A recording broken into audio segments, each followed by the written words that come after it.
This is Travis Wayne Goodsell. All right, this is Constitutional Government, Part 6, and it involves Congress shall make no law abridging the right of the people peaceably to assemble. If you've gone to grade school and you've graphed out sentences and identified the parts of speech,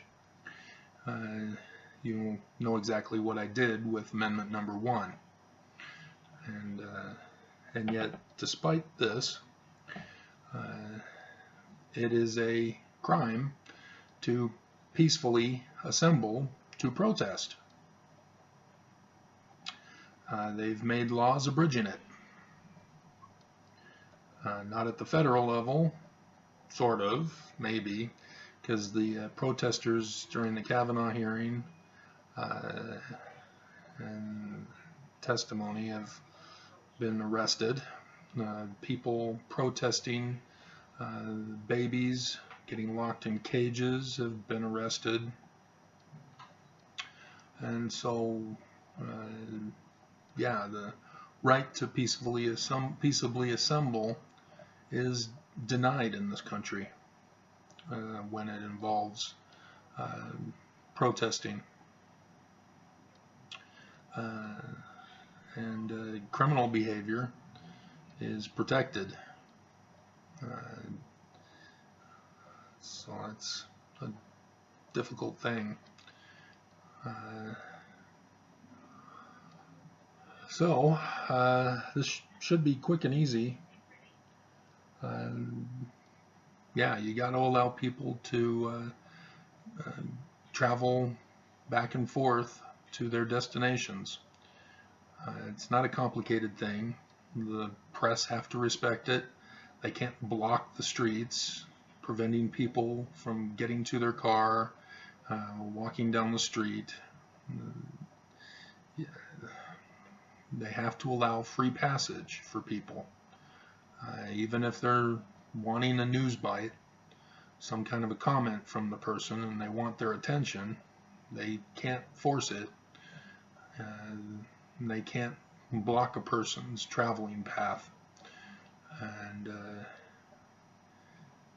people are not allowed to break into an assembly of some kind and cause problems, riots, or whatever. The Charlottesville is a perfect example. The town messed up with the I don't know what it's called. Both sides had permission to protest on that day, and that was not a very smart move, because then it pit the two of them in a conflict, clash, and it resulted in death. Both should have been allowed to peacefully protest. The white supremacist, Nazi,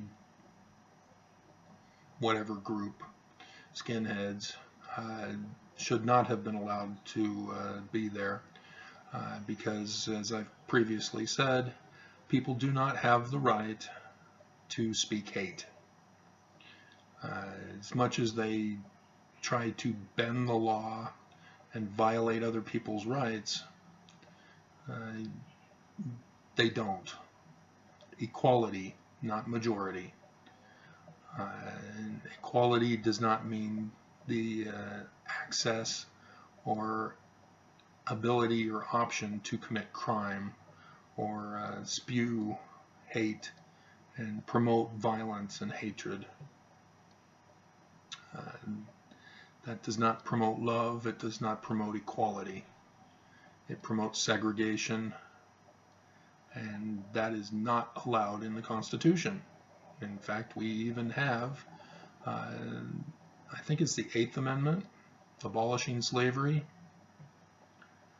or 18th. anyway, we'll get to it eventually. It won't be today. These are long,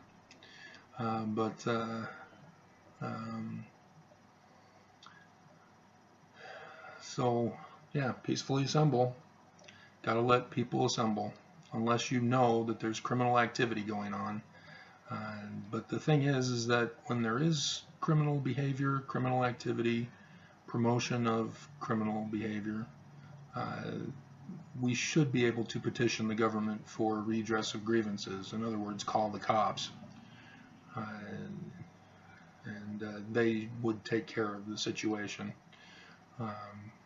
But when the cops aren't doing their job, people have to protest. And it's not right for governments at any level to make laws that zone people away from protesting and assembly.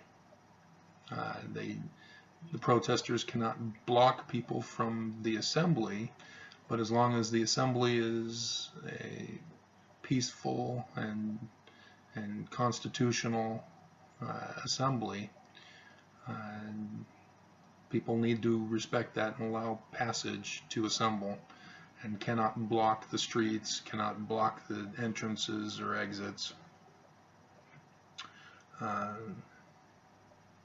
And so, yeah, Utah has a big problem with this during conference times.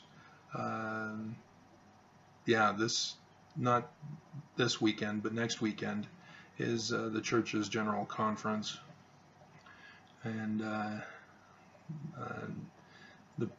the other religious protesters are forced to the other side of the street. The church has actually passed a law banning people on the other side of the street because it's all part of Temple Square, but they don't really enforce it as long as there's no problems. So they use it as extortion, really. You know, if there is a problem that occurs, even if it's caused by a member, the church can then arrest or have arrested the opposition. And when Trump came to town, the protesters were zoned far, far away in the park, and so Trump never got to see the protesters at the park. But when Trump came to visit the welfare square of the LDS Church, protesters found out about it and were posted across the street at a residence who allowed the protesters to protest there. And so that was cool. But yeah, that's all I got. Make sure people don't commit crime, and otherwise let people do what they want. If Muslims want to meet in their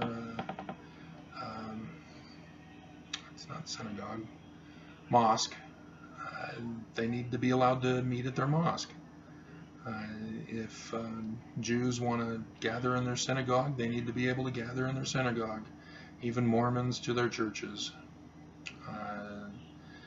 And unless there's a tip that some kind of drug deal or terrorist deal is going on. But then we've got the criminals who call the police and lie about who they are and give a bogus address, and the police go storming in with SWAT and end up killing the wrong people from the bogus call that was made. That's got to stop. That's not funny. But so there we go, just a 10-minute one.